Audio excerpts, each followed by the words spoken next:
to the cloud. There we go. So if we could, just practicing the use of the chat box, I think that's going to be a great way for us to stay connected as we go through this session. I'll get you to introduce yourself in the chat box. It would be really helpful if you could identify yourself by your name, for sure. Your preferred pronouns would be helpful. Your location helps us feel like we know where you are and that we're connected in the world.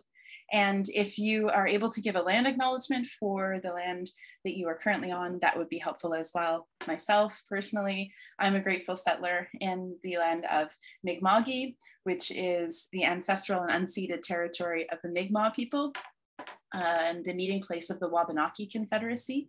It's located on the eastern coast of Canada, known as Nova Scotia. And that is the graciousness of the shared land is what is enabling me to be here with you this evening. So if we could start that in the chat, I see a couple of responses just to get to know everybody, that would be helpful as well.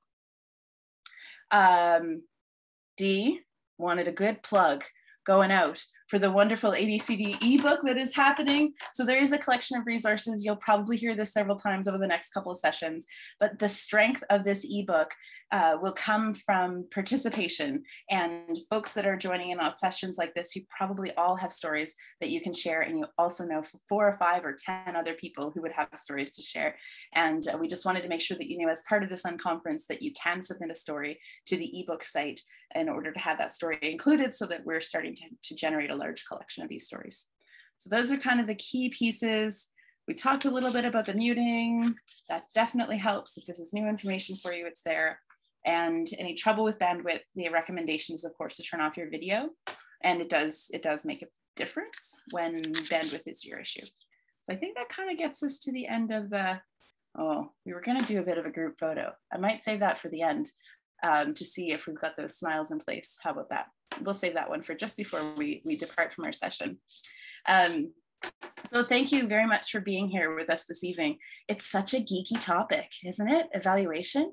But so I'm glad to see that there are at least a few others who are interested in this type of a topic. I'll start by saying that I'm by no means an expert on the different types of evaluation that are possible for grassroots organizations, but I saw this as an opportunity to share forward the experience that we've had with the Life Schoolhouse, because it's become a huge part of us being able to continue to do our work in the world. And the work that we've done with evaluation over the last couple of years has been greatly supported by different mentors who've engaged in our project. And therefore I felt like this was the right opportunity to say, wow, we learned from scratch a lot of these key pieces that got us to where we are today. And it only seems right to share those back out into the community to see if they could be of use to you. So as we go through this, we're going to be using a Jamboard and have an opportunity to engage in that way. We'll be splitting off into small group conversations as we go. So it's not going to be all talk. We're going to try and get as much engagement as possible. I'm going to copy this. Oop, that didn't work. I'm going to put that in the chat box before we get too much further, so that you can contribute to that Jamboard as well. Actually, I'll throw that to Michelle. Michelle, the Jamboard is located in this shared folder. If you could throw that in the chat box just so that people have it, you can test the use of that Jamboard to make sure that you're able to get access to it. So essentially, the reason why I wanted to come and talk about evaluation and the journey that we have been on at the Life Schoolhouse was that we'd been using the principles of asset-based community development and applying them in our own community. And we got to this magic point in the middle where we're like, we're not really sure what the secret sauce is, but something's really working here.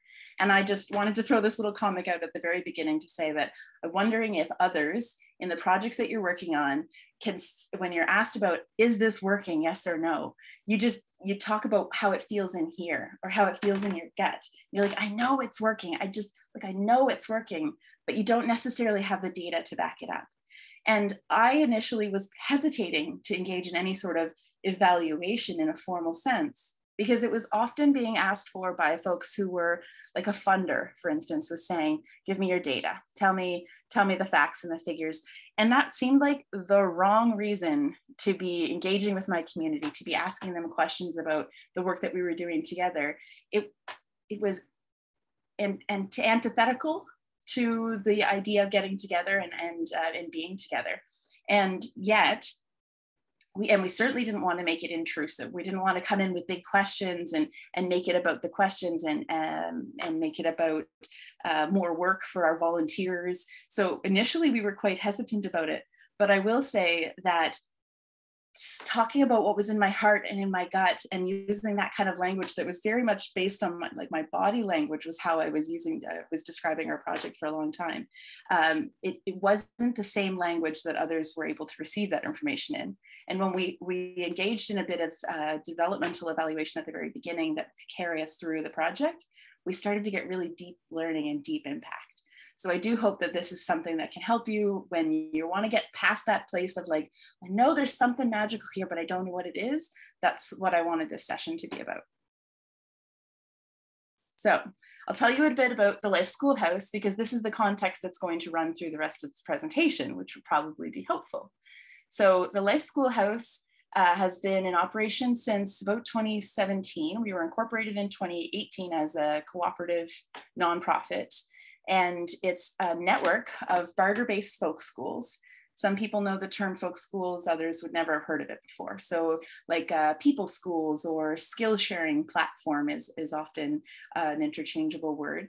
But essentially, we wanted to use the platform of a folk school where people can come from within community, like John was talking about in the last session, where people who had skills to share could come and teach and share those with others within the community, to increase community resilience, to increase like there's an educational component of the skills share, but really the focus was to reduce the sense of social isolation and loneliness that we saw being quite pervasive in our communities. So that act of sharing learning at its core was really about creating a sense of connection. The learning was the side benefit, I suppose. The connection was the focus area. We created very informal learning environments. It started in my living room. To be fair, we also didn't think this was going to be a thing. It was just a way of being in the world. And that my partner and I and our two kids have a home that we wanted to share, and invited people in to come and teach, and invited others to join in to learn. And it kind of just grew organically as we identified people from within the community who wanted to participate in small group workshops.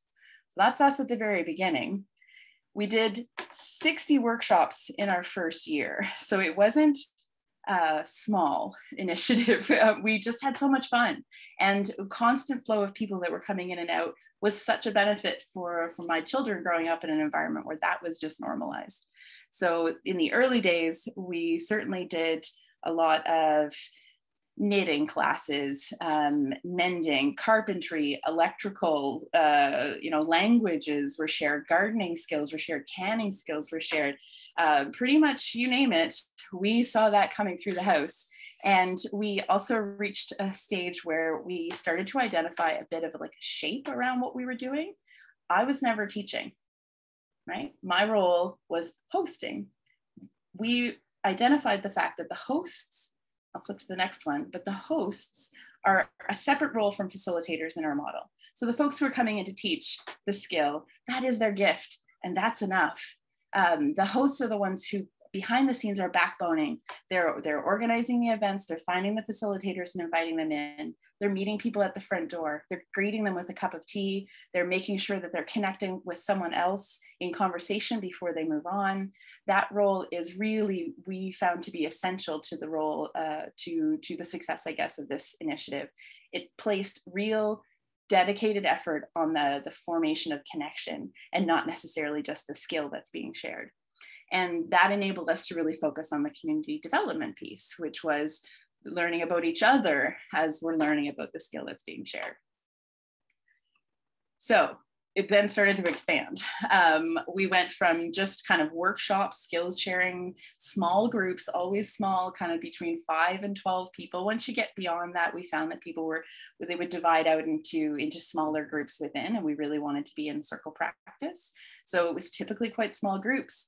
But all of a sudden, there was this evolution that was happening. We had people who, under the banner of Life Schoolhouse in their community, were now starting up community gardens.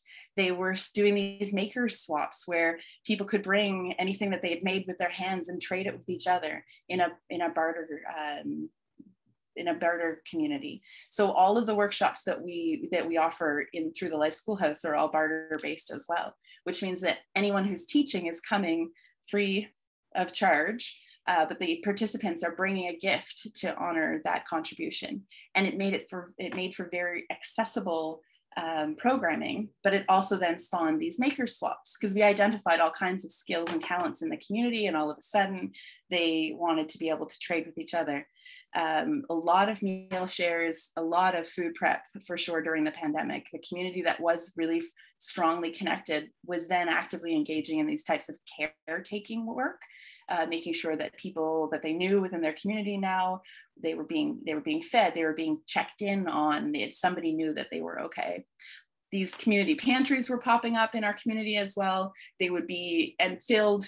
This one is in front of my house. We would fill it 4 or 5 times a day. We were probably putting out upwards of a couple $100 worth of groceries every day. And it was just accessible there. So leave what you can and take what you need. And it was just a constant flow of food that was happening. And these are all things that started because there was an umbrella, a banner that was put up.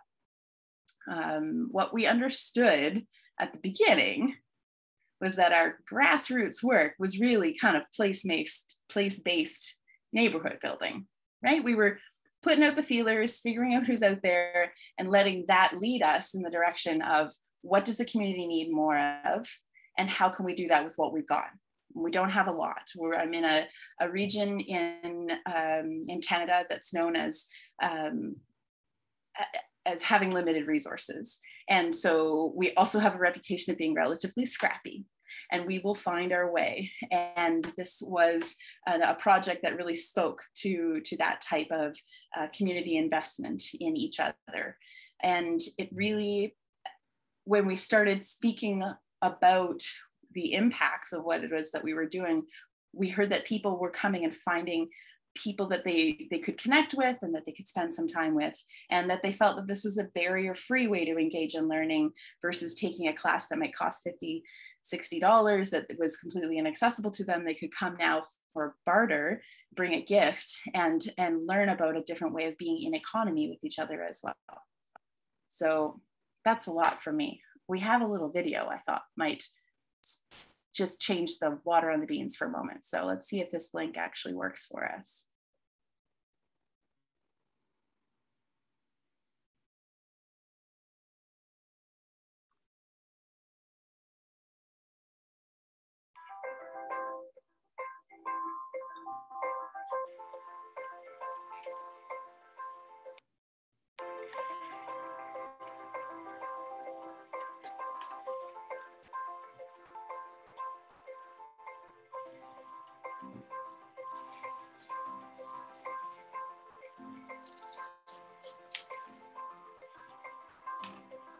In 2018, we were new to the neighborhood.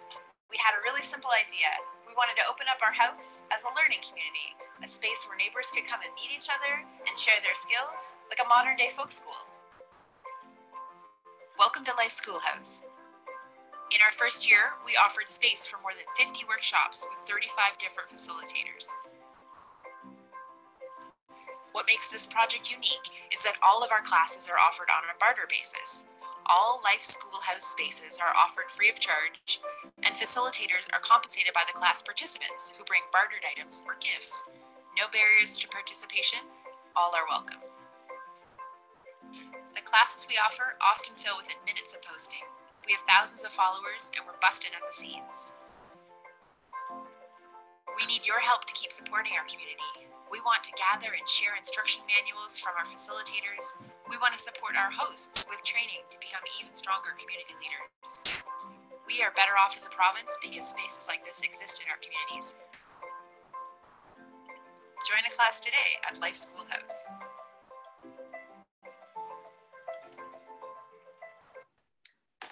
So, thanks. How do I shut this down now? I want to get back to our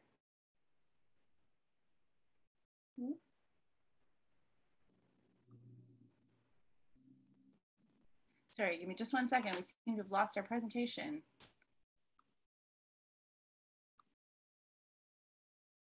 Everyone is still there though.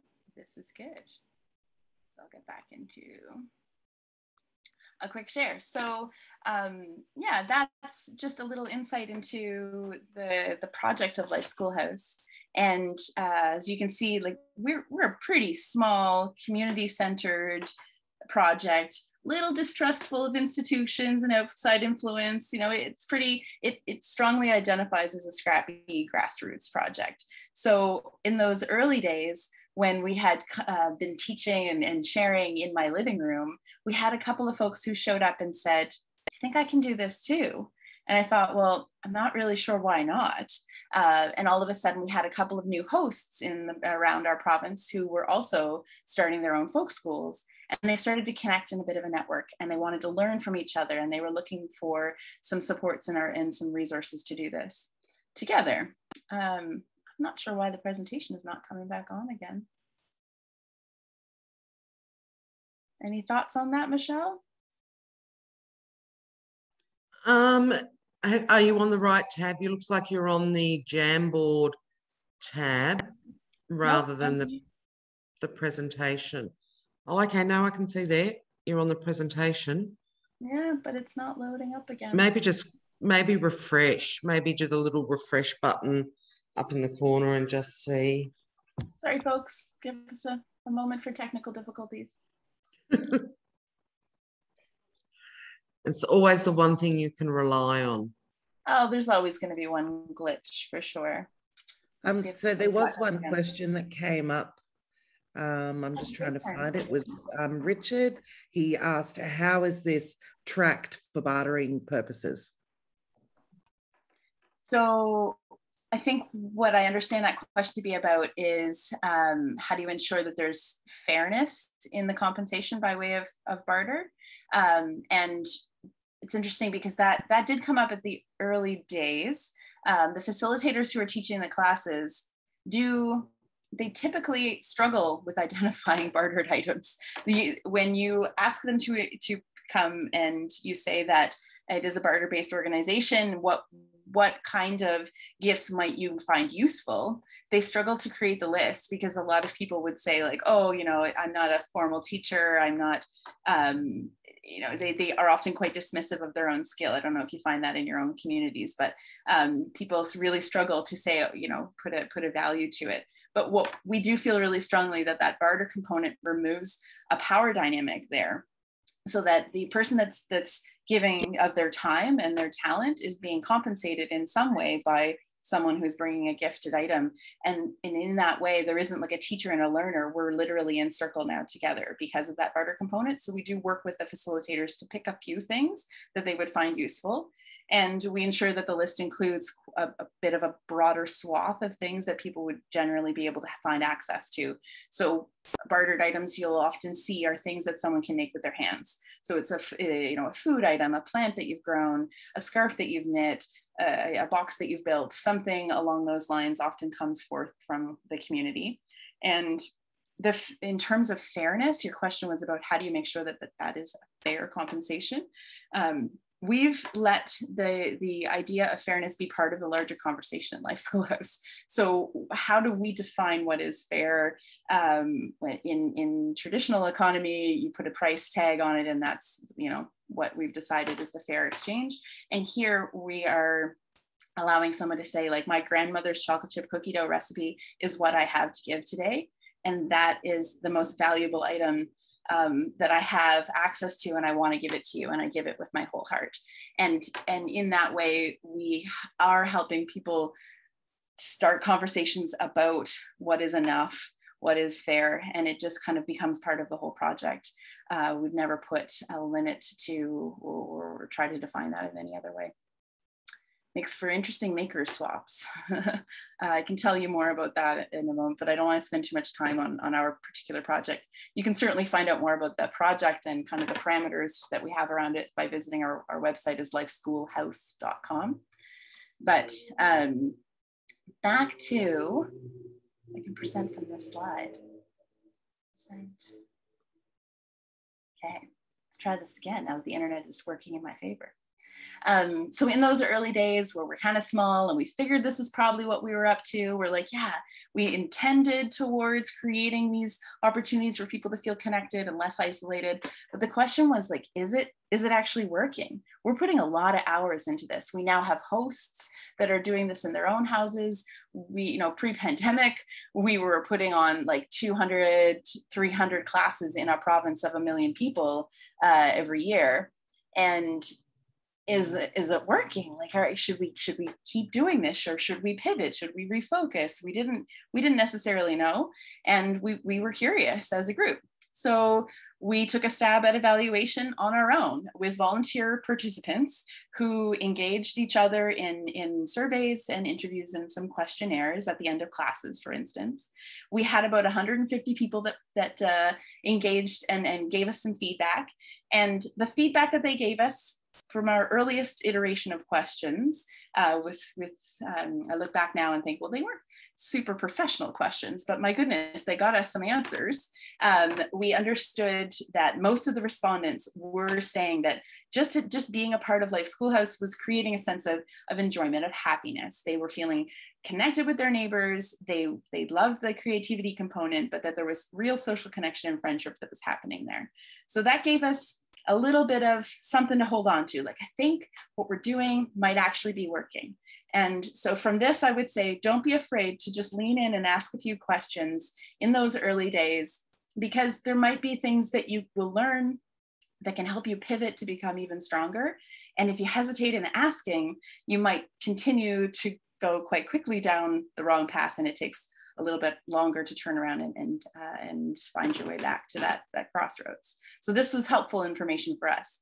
And it actually prepared us. We were invited to participate in an international folk school summit. There are folk schools all over the world. They all look quite different, but the Scandinavian model is the most commonly known. Some here may have heard of this. And so we were called back, any of the kind of iterations of folk schools, there was a call back to Denmark to come and share your model and talk about it. And realistically, we had just taken our first step beyond saying, like, I think it's working, to having a bit of facts, a bit of some quantitative and qualitative data that we could then share. And it gave us confidence in the story that we were sharing. It wasn't just about this small thing that we were doing in my living room anymore. Now it was, we're doing a thing that's actually working. We invite you to participate in this with us if you're interested. You know, we can tell you a little bit about what we've learned. And I really do find that that type of, even just the first foray, the first step into evaluation can build up your confidence in your model and get you to a point where you're able to share a little bit more about it as well. One thing that we did notice that I thought was really interesting, I'm not sure if this is probably something a lot of people are quite familiar with, but in terms of how people adopt change, there tend to be people at the very beginning of a new idea being introduced, and they'll grab right onto it. Those are the innovators. They're like, yeah, I see that for what it is. And they don't need a lot of guidance and support, and off they go. When we were talking about sharing the work that we were doing, we were working predominantly with those innovators. So the folks who had come forward and said, I'd love to be a host. Can I do this in my house? And we said, sure. They didn't need a lot of support, and they were able to add their own flair to it. Those were the innovators, early days. Then as others were finding their way into the model, we found that there were others who are in this model referred to as kind of early adopters. So those are folks who they've seen that others have joined in. Have you ever seen that video of the guy dancing on the side of the hill? I see some nodding heads. Yeah, like somebody joins him and dances with him, and then his dancing is more accepted by the crowd, and all of a sudden you get a few more, and then you get a huge influx of people and everyone's dancing on the side of the hill. So that was starting to happen where our innovators had attracted a few of their friends. Those early adopters were not quite as well versed in the how. They didn't catch it right away. They wanted a little bit of support and some framework. And when that happens, when you start moving away from the earliest folks who can dance with you in your project, and move into a few others that want to know more, this is again where evaluation comes into play, because they're looking for a little bit more support. They're looking for a bit of a model. And it also, if you have some facts and you understand a little bit more about your model, you know what to say yes to and what to say no to.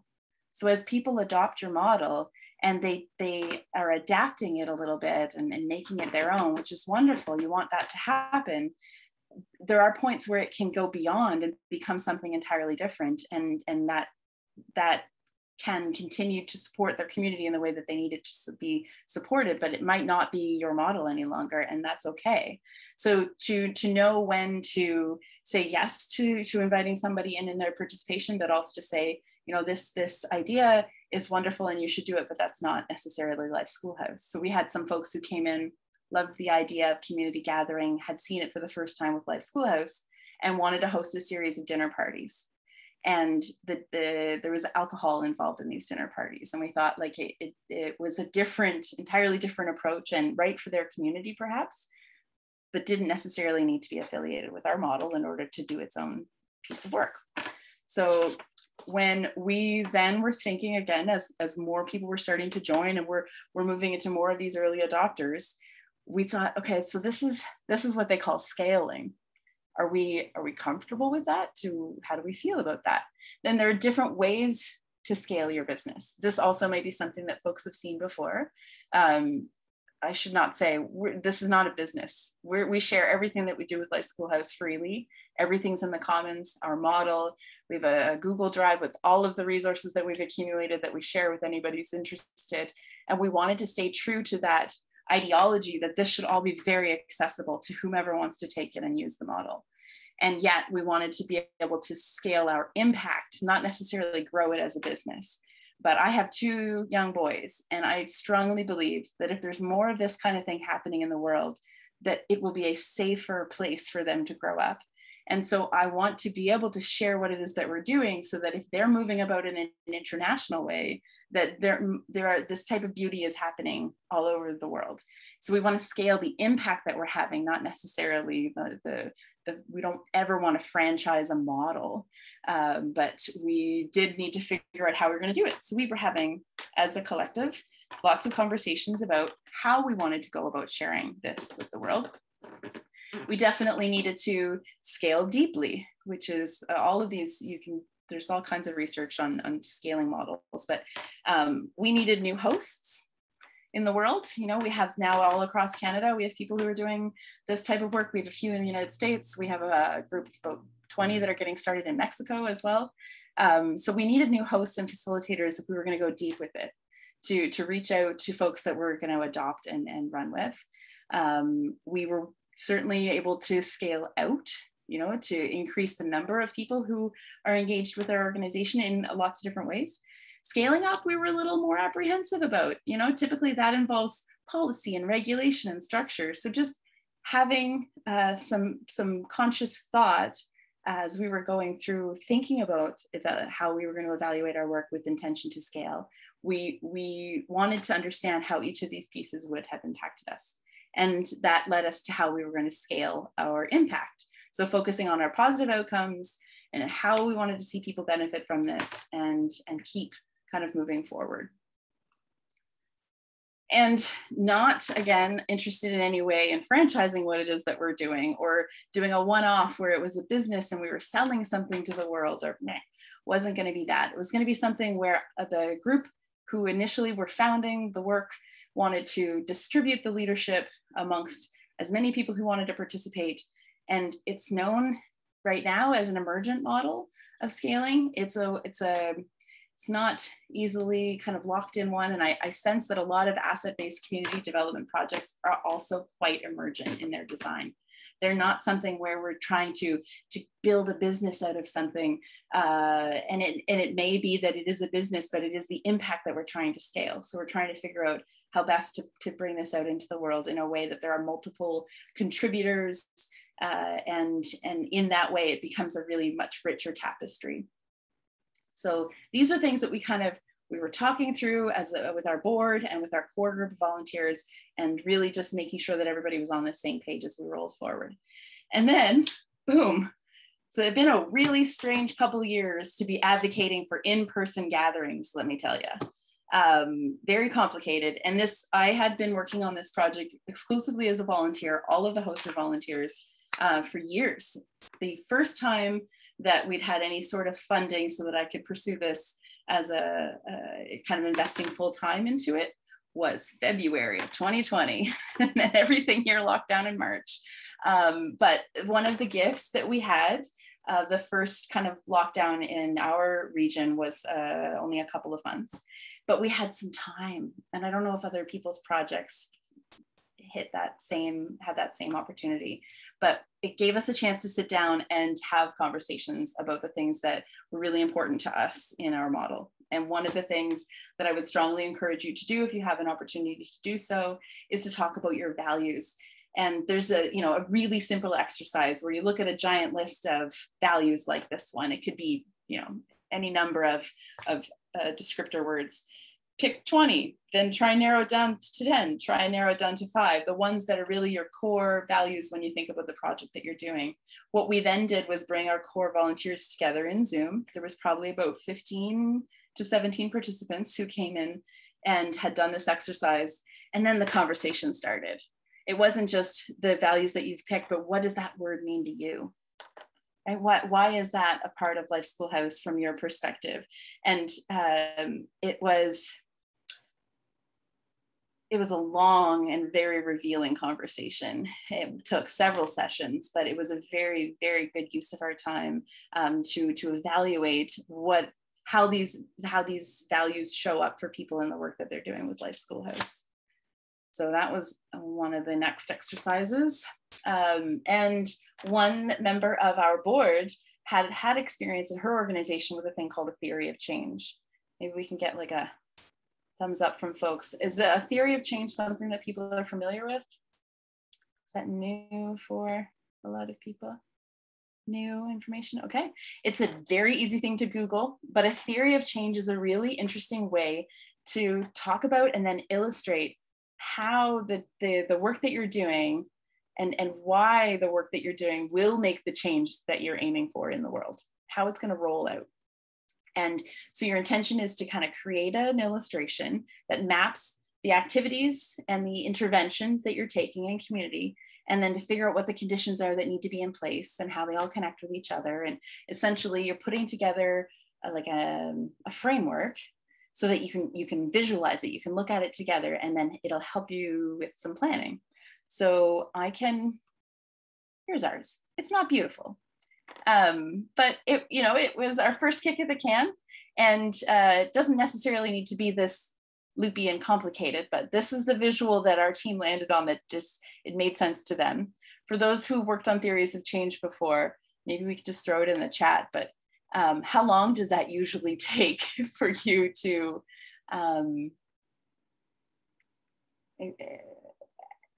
get from first starting about a theory of change to producing a document like this? If anyone has ever done that, how long does that usually take for you?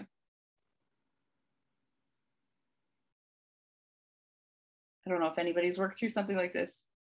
Months? Yeah, months. It's usually because it takes a long time to agree to the key pieces. And to Dee's point, it is definitely something that you can come back to regularly and say, do we still mean that? Is that right? Or should we add another bend or a turn? Often theories of change, they're not going to be linear. They're going to loop around and loop back in on itself. And often the designs are something that's very organic. So that's what we agreed to. I say it's not super attractive, but I will also say that we kind of decided that perfect was the enemy of movement, and we wanted to see what we could start with and then come back on. So if you have questions, there are so many resources about a theory of change, and it does on Google or wherever you like to do your research.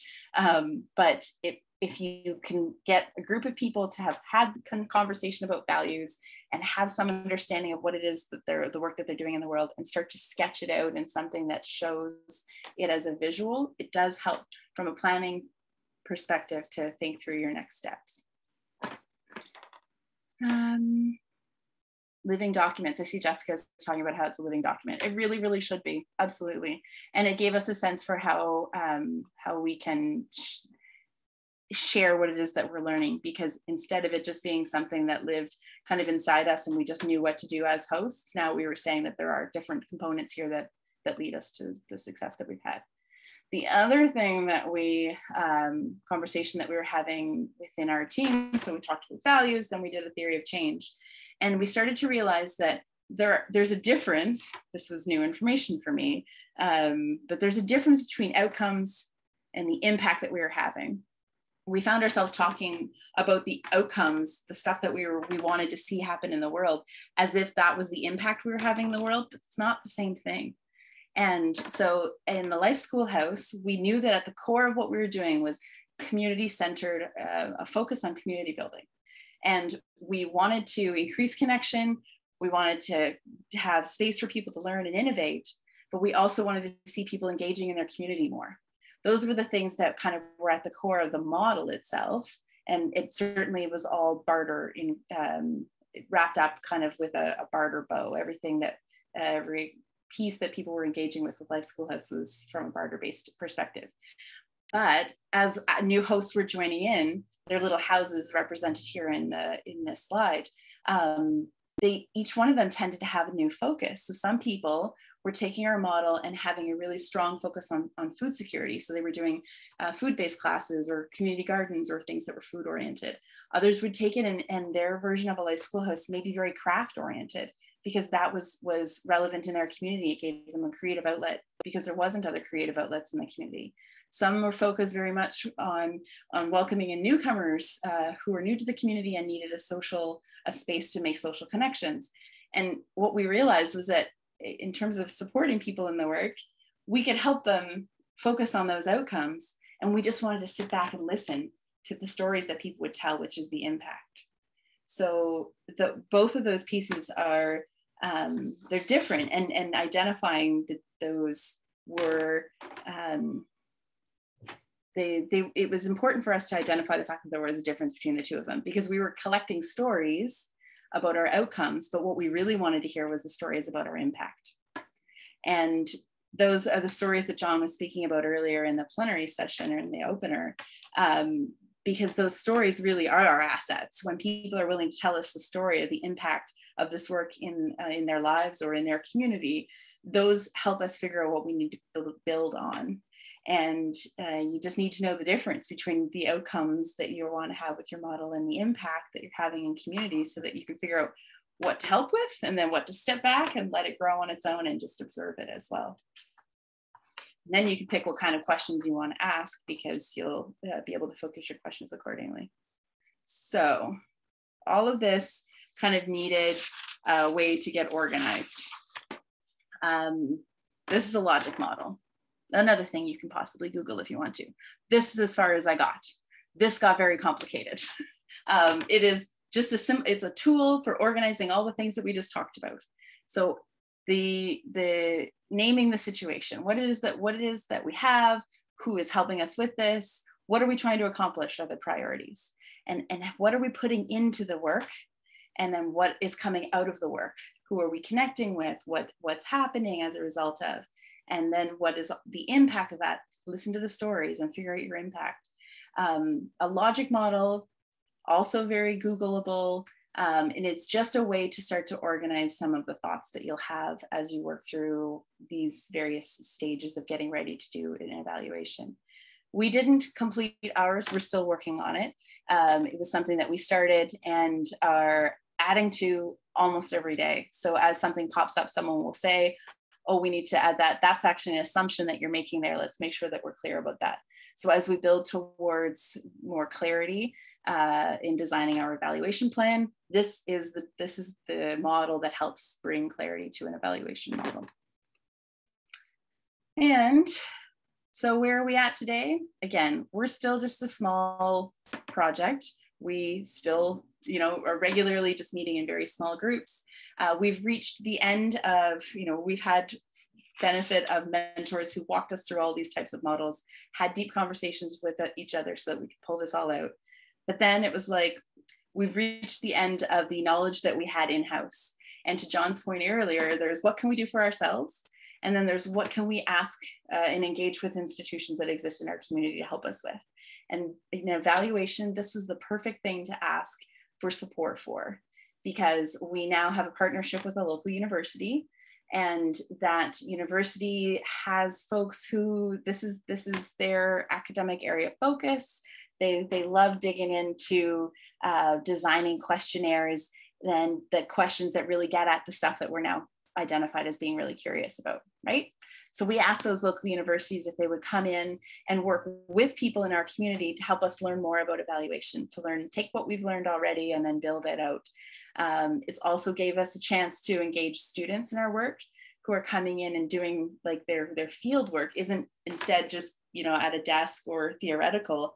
They're actually partnering with our hosts, sitting together in community to design some sense-making workshops, or asking, you know, questions that are spoken in the voice of the community instead of, you know, a consultant researcher who you'd have to pay someone to come in and do that. It's been a really wonderful thing to be able to engage those students in the interviews and just the story collection and all of that work. And it's helped, the goal is to design more supports for hosts so that anybody in the world who wants to know more about how to start up something like this will have the supports that they need to also be doing this kind of evaluation in their own communities. So we're designing things like reflection journals, and we have a group of peer coaches or just hosts themselves who want to get together and say, hey, I know you had a couple of gatherings last week. How did it go? What did you hear? What did you learn from? And we also want to keep encouraging hosts who are doing this kind of work to find ways to engage in the voice of their community, so that they don't have, it's not like a plug and play, a set of questions that go out to everybody who attends a workshop, because they don't necessarily sound the same when it's coming into my community as it might into somebody else's. So we just want to be able to help the hosts shift and change the way that they're collecting the information so that it rings true. Our end goal of all of this is that we're going to design like a field guide for how to engage with what we're able to harvest from this project. And we're going to have a reflection every year with anyone who's stewarding this project to say, how, you know, here's what we learned so far, what observations might be made from those stewards, and then we'll rewrite it again next year. So I think the idea is that we'll just kind of keep picking and poking at different types of questions that can be asked, or ways to engage in community and learn about all of this as we go. So ultimately, we figured, to us, engaging in these kinds of conversations, they're big, they can get emotional, people have strong connection with this work, so they have different opinions on how it should roll forwards. But clarity, evaluation, our work so far with evaluating the project has brought clarity so that we can communicate more easily with others who want to engage with us. It's enabled us to invite in new partners. I'm a fellow with Ashoka, and Ashoka is an international organization that supports change makers in the world. They've been wonderful in providing mentorship, and we wouldn't have been able to explain the project as clearly without having taken the time to have these deep conversations. It's enabled us to expand our reach, you know, out to other folks who want to know more about Life Schoolhouse. So it therefore has impacted our impact. So it's increased our ability to have impact in the world, which is ultimately what we're all trying to do. We try to take a piece of work that you think is going to make the world a better place, and then help others get started. If this is something that they want to do, you want to be able to help them be successful in that start. So evaluation has played that role for us. And like I'd mentioned earlier, there's been some pivot points where you're like, ooh, that's not it. You'll see that, you know, it deviates from our theory of change. For instance, when we had talked about, there was an opportunity to hire the consultants, for instance. We'd been approached by an organization that said that they would come in and do those interviews for us, and they were going to bring cameras and they were going to collect the stories that way. And like we were able to say, no, it doesn't align with the values. Here's the conversation we had about values, and this wasn't the path that we were going to follow. But ultimately, asking all of these questions and understanding what it is that we're doing fills our buckets. We're all volunteers, and this is heavy work. You know, there's a lot of work involved in keeping something like this going, but to collect and hear those stories coming back in about the impact that you're having in the world, it really just kind of kept giving enough energy to keep going, just enough energy to keep going each time. And if there's any benefit of evaluation, it may be that you were able to communicate more clearly with funders. To me, that wasn't nearly as important as being able to fill the buckets of our volunteers to be able to keep going, to know that they're making the impact that they wanted to have in the world. That was a lot. So I thought I would stop here and pause and get some reflections on what you've heard so far. I have not necessarily been following the chat, so I'm curious to kind of poke in there and see if there's any questions. Michelle, did you want to kind of guide through some of the questions that you've been observing and see if there's anything there that's yes. Yeah, sure. So Richard was asking whether you guys are 501c, I think from memory. I think that's what it's called in the US. So I'm assuming that's not like a charitable status. Yeah. Whether our organization has charitable status? Yes, yeah. No, and we have a charitable partner alignment within a Canadian organization that allows us to issue charitable tax receipts for any donations to particular projects. But no, we are incorporated as a nonprofit, not as a charity. Yeah. Fantastic. And another question was, are the participants intergenerational, different classes and cultures that come along to life school? Very much so. And I think that's what's been really interesting to me to observe, is that you'll get an 18-year-old and an 80-year-old that are sitting beside each other on my couch, and they wouldn't, until something like this pulled them together with a shared interest, they wouldn't have thought that they had that much in common. We very much enjoyed a lot of kind of cross-generational connection. Also, I live in a port city. We have a lot of immigrants and refugees who find their way to Nova Scotia for various reasons. And we have found that there are folks who will come in and use our platform as a means to kind of make connections for their families. And then you see on Facebook that those two people are having a play date in the park, and you think, yes, that's what we're going for. Socioeconomic variance, yes and no. What I've noticed, we had a question earlier about fairness and value and things like that. The makers swaps have been a really interesting observation, because the idea of a swap is simply that you bring whatever you have and it goes on common tables, and you bring however much you decide is enough that you have to give. So you'll see everything there that you'd see at a farmer's market. People will bring things that they've made or grown or etc. You know, leather, craft and knit goods and soap and the whole gamut. We actually had a bunny show up at a one recently. So, you know, you'll see a little bit of everything. And some people who can bring a lot.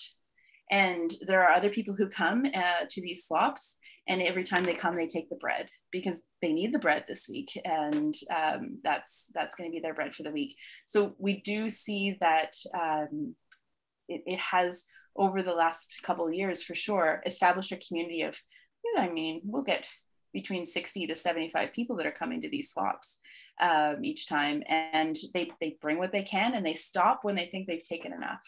And yeah, it's rare to be in a community with people who also stop taking. That's been really interesting to observe, that people will leave things on the table and walk away because they think that they've taken enough. It's been an interesting exercise, because there's not a lot of that happens in the world these days. There's not a lot of grabbiness. Wonderful, thanks, Jennifer. And then there's another question here from Nicola,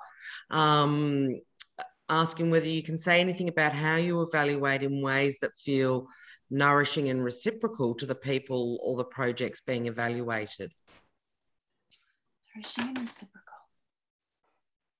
And I don't know whether Nicola wants to add what she means there.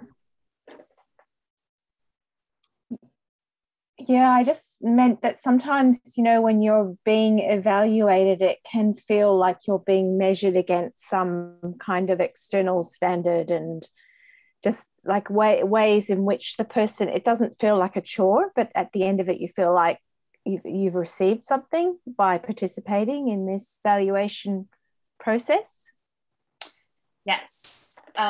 So we've been fortunate enough to get a little bit of funding, not much, but enough that because the students are participating as part of a project through the school, we don't have to pay for their time and their talent.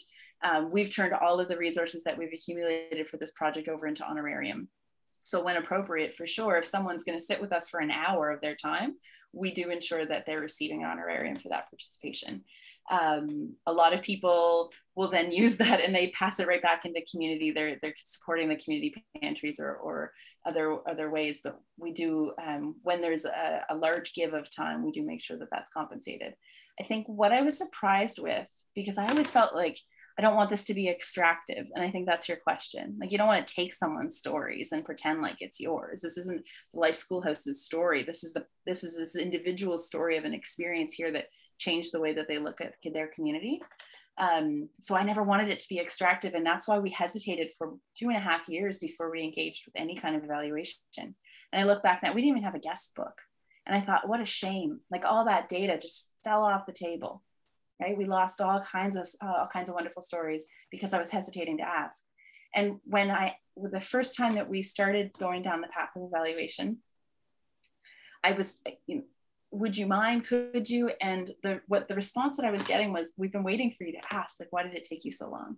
So a lot of these stories come back to the community as gifts, and they're considering their contribution as gifts to the hosts who have been organizing 40, 50 sessions in their house and asking for nothing back. The hosts don't get compensated in any way, right? It's the facilitators who receive the bartered gifts.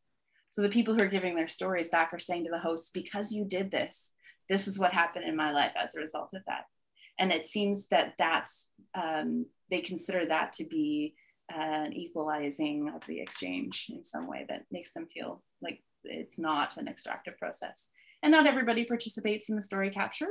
Those who do, we find a way to show our appreciation, for sure. Does that answer the question?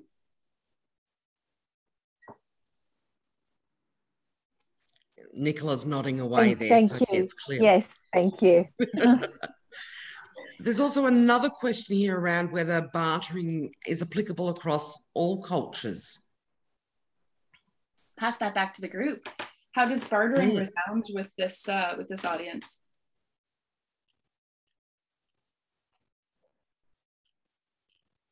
On that, I can give my little perspective from where I am here in Australia, and I would say absolutely. We have bartering tables here at our neighbourhood house. We have little mini food pantries around town and things like that. I think that, culturally across Australia, bartering is generally, accepted. We quite often have what we call the carton of beer economy, where, everything's done for a carton of beer. So, and I can see Conrad saying there it's universal from a South African perspective. Joanne saying works in New Zealand. Yeah. So I suppose there maybe it's a big thumbs up. It's the way we used to do things. So traditionally as communities. And Richard, I'm not sure whether you want to talk your last question regarding the broader mission slide. So if you want to unmute yourself and ask Jennifer that'd be great. So on that slide, you had sort of a bell curve that started with innovators and moved to early adopters. And you have percentages, like the early majority was 34%, but 34% of what? The total population of the city, or just the people who are engaged with you? That's not even mine. I should have credited that. So those that are adopting change. So that's within a percentage of a population. So as people are looking at change is introduced, you'll have the folks at the very beginning who grab it and are happy to play with it. the innovators will jump on board, and there's a very small number of those when a new change is introduced. The next folks who join in are those early adopters who are able to come in and play with it a little bit, and then it progresses. So once this is the evolution of the dancing on the side of the hill idea, but the larger chunk of people, the majority, the early majority and then the late majority, tend to wait to see whether or not this is going to take off. They're not going to be the first. They're not going to be the second. But when a few more people join, a whole bunch more people will join. And I should have cited that for where it comes from, but it is the percentages in relation to the adoption of change within a community. Okay, thank you. Sure. Do we miss any other questions or anybody? No, I think that's it. You've covered them all, Jennifer. I'm wondering if anybody has other projects that you've been influenced by or steps that you've progressed through that helped bring some clarity when you were thinking about engaging in an evaluation.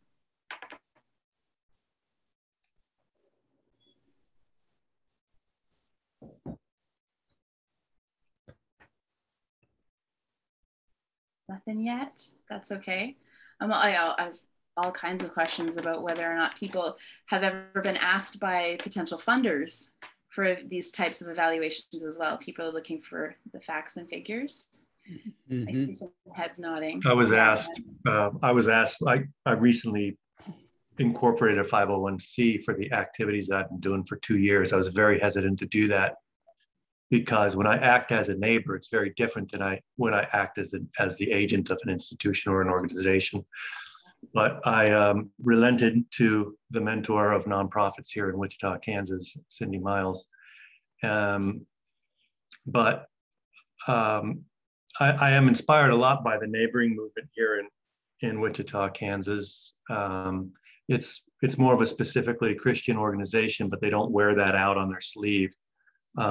They do community building and focus on how to do real practical things for building neighborhoods. So that was inspiring. And of course, ABCD, like I said earlier, whenever I come to one of these events, I always feel like, man, why did I choose programming? I should have gone into something, whatever you would study in school, I guess, ABCD University. But that's been, it's been wonderful to find it. I found it about a year after I started doing this stuff.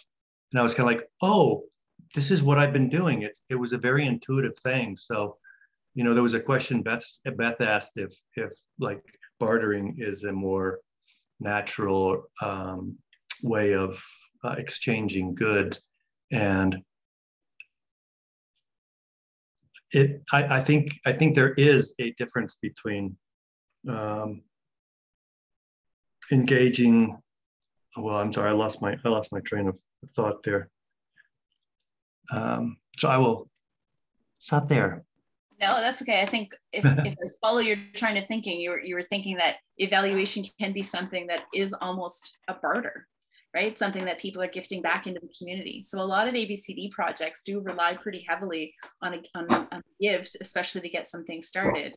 And somebody in the chat was talking about outcomes harvesting, and the idea of outcomes harvesting and to understand the impact that you're having, asking for those types of stories. Like I said, if you can think of it more as something that fills the bucket for your volunteers who are doing this really essential work in community, or kind of make sure that you're on the right track and helps you pivot back if need be, as opposed to something that you're doing for your funders, or something that you're doing because it's dry and academic and it's just an exercise in kind of the gray paperwork. Instead, if it's like a colorful, like a quilt that you're weaving together, because those stories are going to help keep the community together and keep you warm, it's a different way of looking at evaluation. And it's one that can connect better with ABCD projects, I think. Some businesses would look at, this is why the funders are asking for exactly, impact investors, for instance, want to know exactly what your impact stories are. And I didn't want to give ours away for that reason, but I was happy to ask and to learn and to share those with our other hosts for the purposes of growing. So, yeah. I see a hand raised though. Yes, Karen's got her hand up. Yeah, I was just wondering if Michelle could give us an example from the results-based accountability. You were saying that that was a good model. Have you got an example of where it's worked and what you've done? Sure, Karen. It's worked in lots of places. The neighbourhood houses Tasmania use RBA, or results-based accountability, to measure their impact. But Beth, who was with us on this call, is absolutely, that's what she does. Happy to throw to Beth to give some examples, both maybe here in Australia and globally, Beth. I know I'm throwing you under the bus here by asking you to share some stories, if you don't mind. Hi, hello. Thank you. This has been fantastic. I really appreciate it, because what I love just hearing the simplicity and just really keeping it about the people that are involved in the project. So it's really resonated, which is why I do love results-based accountability. Gosh, so many different examples. And what I'm finding is, because of funders, oftentimes people are needing to use a particular framework like program logic or an alternative framework to results-based accountability. So what we're finding is there's often people are kind of melding different frameworks to suit them, but absolute, where I'm seeing people using results-based accountability or elements of it is the participatory approach to evaluation, like really involving those, like almost making people co-designers through evaluation. So not just about we're doing this work well or we're not, but really about how can we work together to design this. So sorry, I know it's at 9 o'clock as well, so I don't know how to answer that question in a concise way, but it is certainly, the principles are very much a lot of the principles that have been mentioned today, which is what I think makes it so strong. But happy to talk offline as well to anyone. It's a wonderful offer on the table. And to that point, there are a lot of people like me who are really hesitating to be model, like I'm relatively model agnostic. Like I'm not going to align perfectly with the developmental evaluation, which is a particular approach, and only do that all the way through. It didn't feel right. It didn't feel like it was going to be flexible enough for our needs. And that's why when we kind of landed on like, this is going to have to be an emergent strategy, then I started looking up like, who else is doing this? And, you know, what other patchwork options are available? So there are a number of different things that we found very inspiring. Of course, things like, there's a book written by a friend of mine actually called Going Horizontal. And if you're going to be engaging in an emergent strategy where you're engaging people in the design of something like this, you need to be able to address power dynamics involved in something like that, and all of these pieces around kind of governing this as a project. Going Horizontal is a really interesting book that kind of captured it, the art of hosting approach to organizational management in a way that helps design non-hierarchical practices and engaging people in that way. So yeah, that is a book that's definitely I found really helpful. And the idea of evaluation, your evaluation for an ABCD project does not have to fit in an evaluation box. You just have to ask a lot of questions and be curious, and then take the tools and the resources that are out there to help you organize your thoughts. Yeah. So the question is number strategy. Yeah. RJ, I think, wanted to ask a question.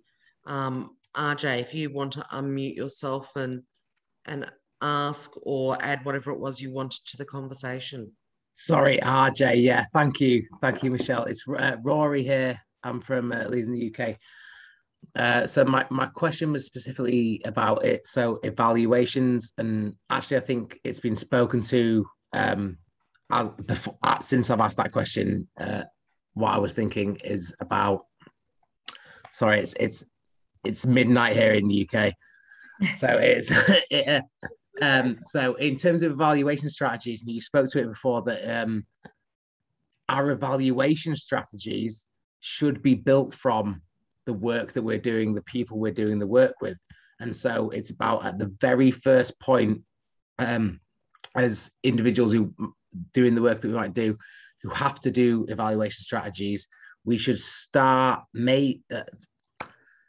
we should be able to think about those from the very first time that we start engaging with people, as that if part of our work that we're doing it involves those, that we should make that explicit as an ethical gesture towards others, and say, so involve them immediately, the communities, whoever we're working with, and overcome that deficit perspective in a way that might think that the people we're working with aren't interested in that. If they're interested in us and the work that we're doing, they should be interested in these evaluation strategies as well. And so maybe that will help us build more non-normative ways of doing such things. So I know we've got an emergent strategy. I've got, yeah, I'm here, I'm with you, and all this. But so for it to be emergent, it needs to be emergent. And so we are only ever interlockers between building that power base, as someone said before. And yeah, I think you answered what I said to a certain degree, and it's late here, and I've just finished writing my a master's thesis, so I'm feeling a bit triumphant. So thank you. That was a fully coherent thought. It's fantastic at midnight after all of that work. Yeah, it is. It would be wonderful if when we started a project, we could name that as one of our priorities and build evaluation in from the get-go. Yeah, that'd be great. In the event that you didn't do that, because a lot of these types of projects kind of just, they happen around you, right? They like in our case, it happened in our living room. It just happened, and it wasn't supposed to be a thing. And then it became a thing when other people joined us and started dancing with us. We didn't name it right at the beginning. And that's why I think it took us a little bit longer to ease our way into it, because we had a lot of questions we had to ask first, and we had to move at the pace of trust. And I think that's a big part of an emergent strategy, is now that we've seen that this is important, and we didn't know that it was until it was almost too late, now you want to take a few steps backwards and not regret that you didn't have this foresight back in the day, but start from where you are. And so much of that practice is about starting from where you are and not being afraid to think about the ways in which you can collect this data with an ABCD project, even if you didn't start that way from the beginning. We had another question. Yeah, Chris Giroux, did you want to ask Jennifer your question regarding, again, it builds on this emergent strategy? Thanks, Michelle. Yeah, it's a difficult one, because all these logical frameworks and results-based and outcome mapping and all those sorts of things sort of put us at the beginning of our activities or anywhere along the line, projecting and predicting what might happen in the future. But emergent strategies, and particularly in my experience, ABCD type approaches are often have results that are full of surprises. So things like, I often use things like, stories, most significant change stories, stories of how things happened in the community that affect the community and that they think themselves are important. So sometimes I'm a little bit anxious about trying to determine what sort of results you have, even though that's the way we think these days. We want to get to a particular objective, but as a facilitator of development, it's often the case that really we're walking, if you like, into the unknown, and what comes out is often quite different. So hence I said sort of evaluation is really about saying, okay, so where have we come? What do we really appreciate in what we've got so far? And how do we want to use that to move forward? That's what I'm thinking. I'm just wondering whether evaluation can, whether we can predict and what we can predict if we're going on this journey together with the community. I can respond, but I'd be curious if that triggers anything for others. I know for me, it does. I have a kind of a similar concern where I come from sort of my dad was a professor, and I come from a certain class, right? I mean, I'm not a real wealthy guy or anything, certainly not now. And I'm going into neighborhoods that are poor in Wichita and multicultural. Now, I was a guy, I grew up around white people.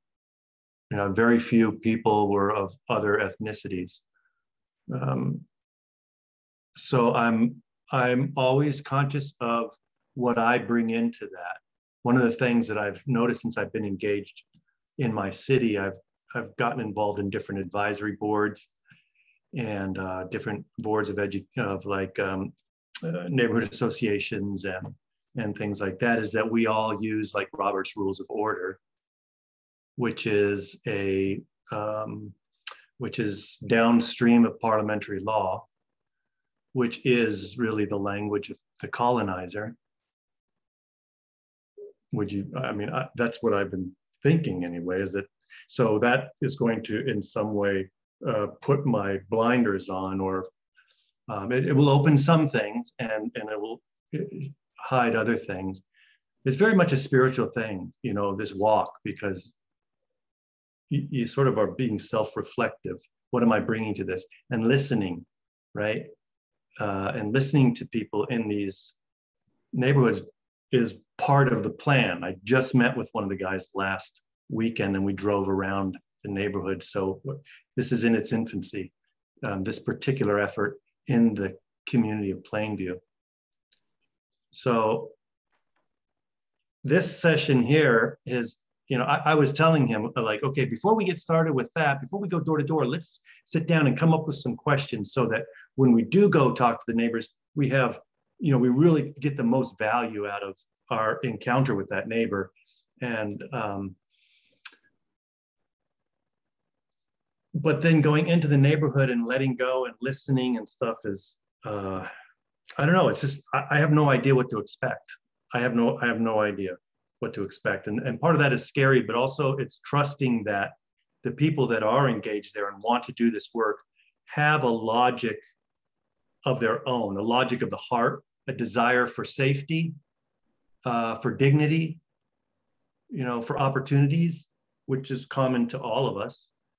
And so I kind of have to rest on that a little bit. I don't know if I make any sense, but I don't know, it resonated with me as I'm walking into this completely foreign type of environment.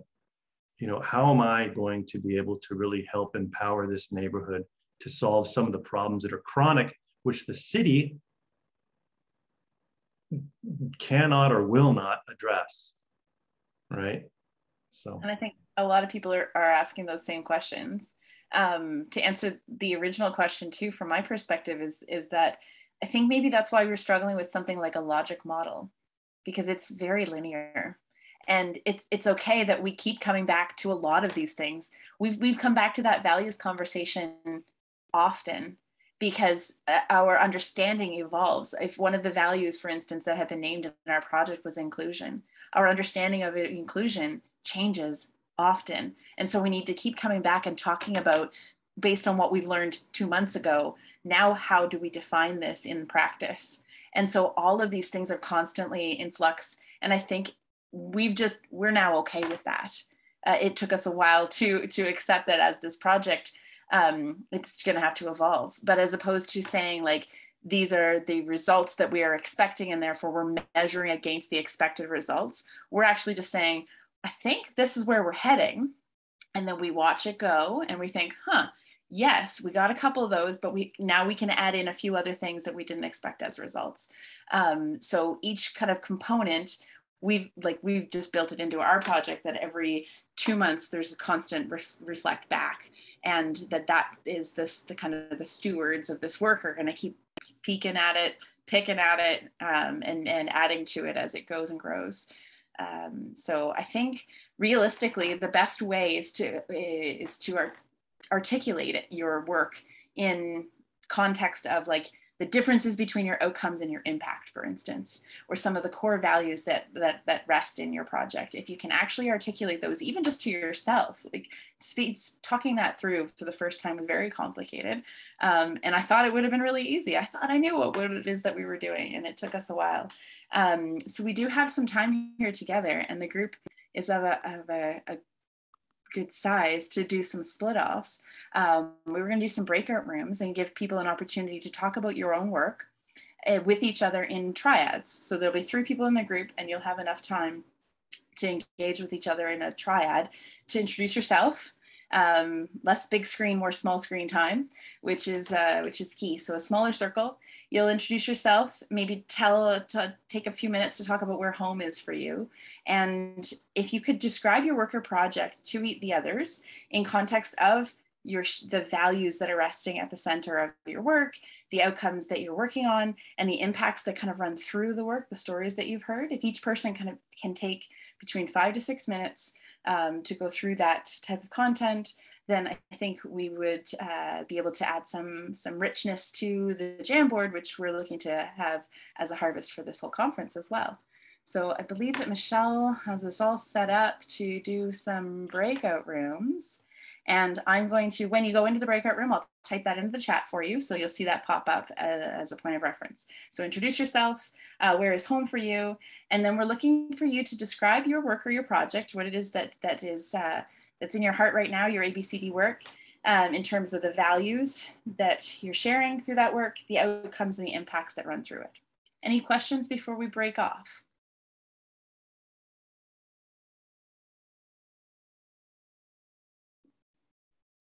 First question, no? Okay. Well, let's take some time with each other to have a conversation about our individual work and think about it in context of values and outcomes and impacts. And we'll see you back in approximately 20 minutes. And I will put that in the chat, yes, as prompts. So as soon as you break out, you'll see that pop up in the chat. I think Michelle's gonna send us away. And full of people. Definitely interrupted mid-session, which is always a good sign, isn't it? Thank you very much, Jennifer. Yes, if you're chatting away, that is a good sign indeed. That is great. So we ended up with a handful of groups. I think maybe between 6 and 8 groups ended up participating. So I was hoping that we could get a share back of some key reflections from each of the groups. The best way to navigate that is usually to put it into the chat. So I'm going to encourage you to take, and this helps for our introverts who are processing right now what just happened in their small group too. So take a few minutes, and if you could each kind of put one of your key reflections into the chat, love to see what pops up there.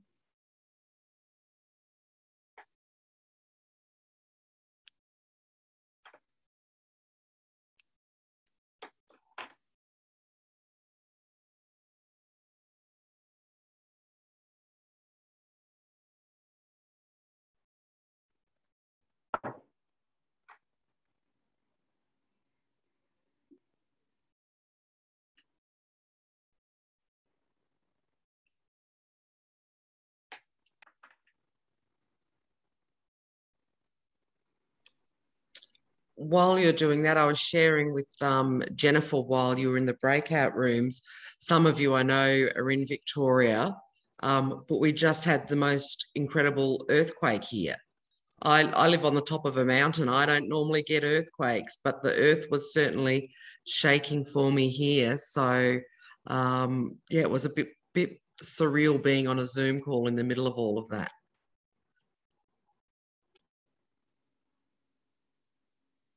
Yes, and I went on my break to go and see if there was anything more significant in the surrounding area. It seems like it was a good shake, but it doesn't look like anything was impacted too badly. And your pictures are still on the wall, so that's a good sign. Just reading through here, quick synopsis. Weaving evaluation into their ongoing team building process, or a story that's way fun and nourishing. It's interesting, my group had asked for the same thing, and they came up with 3 words. At the end of every session, they were supposed to take 3 pictures of something, anything, or write down 3 words, so that they didn't forget, but they didn't have to do it right after the session, because what they were saying in terms of it being nourishing was that at the end of having done work in community, they're exhausted. So the idea of sitting down and writing their reflections, it was not the right time. And so they were encouraged to take 3 pictures of 3 things that would trigger them in the morning to be able to get right back into the moment. So it could have been a picture of a doorknob because they remember a conversation of somebody as they were leaving on their way out the door, or a picture of a pen because, you know, somebody was fiddling with it, but it reminds them of this time that that conversation was happening. So take 3 pictures or write down 3 words, and then reflect with a peer. They were to call another host and reflect on it either the next day or when they were ready for it, as opposed to right in the moment. So that was one of the ideas that we'd implemented. Chris said 3 outcomes to measure: proximity, ownership, and strengthening relationships. So those are different outcomes that ran through all of the projects in that room. That's interesting. We have seen a lot more opportunities related to evaluation than challenges. So that's positive. Like, there are ways that we can do this. And I think that was another point that I wanted to make, was like, there are lots of things you can do if you have a whole lot of money when it comes to evaluation. But if you have $3, you know, you can still have key conversations with your core volunteers to figure out what the work is about in terms of values and in terms of outcomes and impacts. So yes, that's great that we see these things as opportunities and conversations to have. Folks who've fallen into being the community developer or evaluator role, yeah, it's tricky because there isn't formal training in this, and we went looking for it too, and it was hard to find unless you wanted to get it to an academic level. Where's the community voice in this, and the thing that makes sense for community? That seems like an opportunity for somebody who might want to get into evaluation work. I want to know more about the herd of mice at some point. The need of ownership coming from community. Yeah. Others, we've definitely heard that, like that pushback. One of the ways that we dealt with the pushback on this isn't owned by my community was with, you know, we had a small grant that came to us through a provincial organization, and we were able to engage students, like I said, that were coming from a local community college in being the data capturers. And it was really, really community voice. It was folks that this group had identified can be an authentic voice. That helped because that was very important as a way. Reactive. Yeah, the discomfort in not knowing. Oh, yeah, you're never supposed to ask a question you don't know the answer to, says the lawyer, right? Except that's not what we're doing here. We're asking the question because we don't know the answer. So there are a lot of evaluators who plan the question in advance. And the point of this presentation was to say, just be curious. Like, if you're curious and you let that lead you, and you are genuinely wanting to know how to make this better, how to get stronger and be more effective in your work, and letting that lead you, then you are the expert. Skills at evaluating. Yeah, seems like maybe like a group where we share some of these evaluation techniques and styles and questions that we're asking and things that we're using as techniques for collectors. That might be really useful too. I think we could probably get something like that going. Yeah, Indigenous storytellers. There was a point there about discussion with Indigenous people in community about, we've engaged with a number of, there was 3 different people who came in and were sharing, like, recrafting a story, I guess, making a story into something that tied back into Indigenous wisdom. And I thought that was really interesting as well, because it seemed like the people were talking about the stories that we were talking about in this project as if they were new. And to be able to link it back to this is knowledge that we've held for a really long time, was an interesting connection point. Safe learning, most definitely. The gift interview process. Have to look more into that, inform how we design survey and interview questions so the person feels seen. And thinking of it as a gift is a really interesting idea. we want to be able to acknowledge and celebrate the person and the story that they're sharing in some way that feels right for that person too. Because I've had people that have shared a story and said this goes no further than you. So identifying the boundaries that a person is putting around the information that they're sharing, I think is important. Some people want that celebration. Other people definitely do not want to be celebrated. So making sure that we know what that looks like. Practical tools, yeah, because to Rachel's point, so much of what we do with community development is nebulous. It's like it's a feeling, and it's hard to translate that into the facts, like I said, and figures that a lot of funders might be looking for, and that's why these evaluation techniques don't feel right. But if we could find different techniques, more practical tools that we could use that get at the core, it can turn our qualitative data into quantitative data in some way, shape, or form. That is what we're trying to work on as well. So there's a lot of key points in here, and some resources Michelle was sharing about evaluation tools and things like that.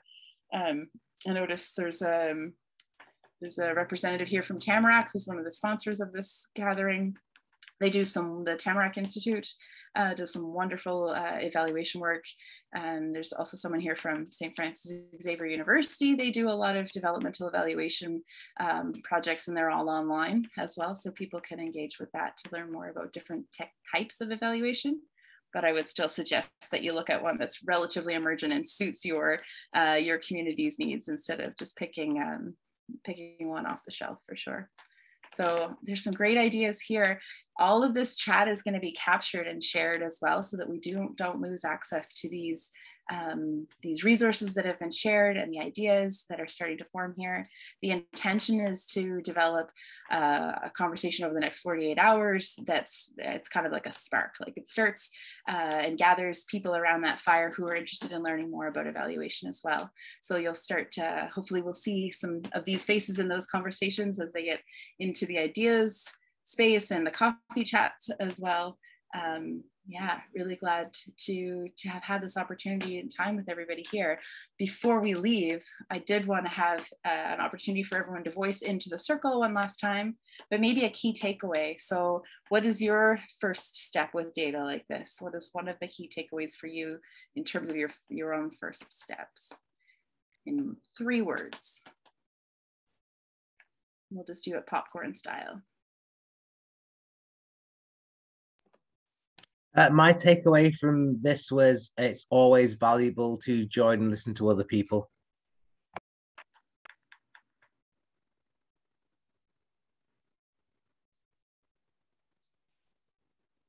The takeaway is ask the locals.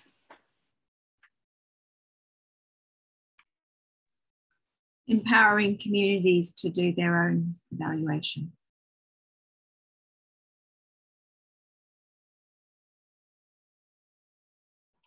For me, it's the importance of evaluation being participatory.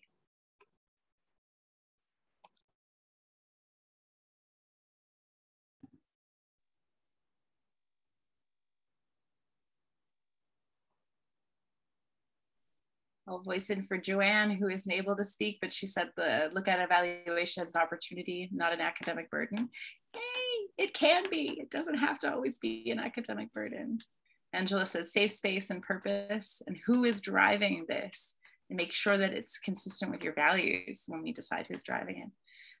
We have someone who is contributing, sharing, empowerment, and meeting people where they're at. Any others?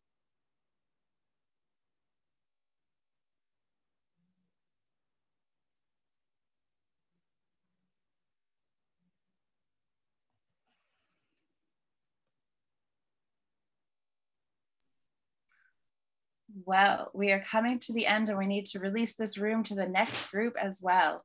But my contact information is easy to find. I am a curious, ongoing learner who is by far no expert in this field, but certainly building a lot of tools and resources I'd be happy to share. So if you want to reach out anytime, I'm accessible through this platform, of course, but you can visit us at lifeschoolhouse.com for more information about the project, and any contact information that you find on there. Realistically, it's all going to come back to me. So it's an easy way to find me and to ask any questions that might come up out of the session. Really appreciate all that's been shared here today. I'm going to cull through all of these resources tonight. This is my candy, all of the stuff that's been shared in that chat box. So much appreciated, everyone.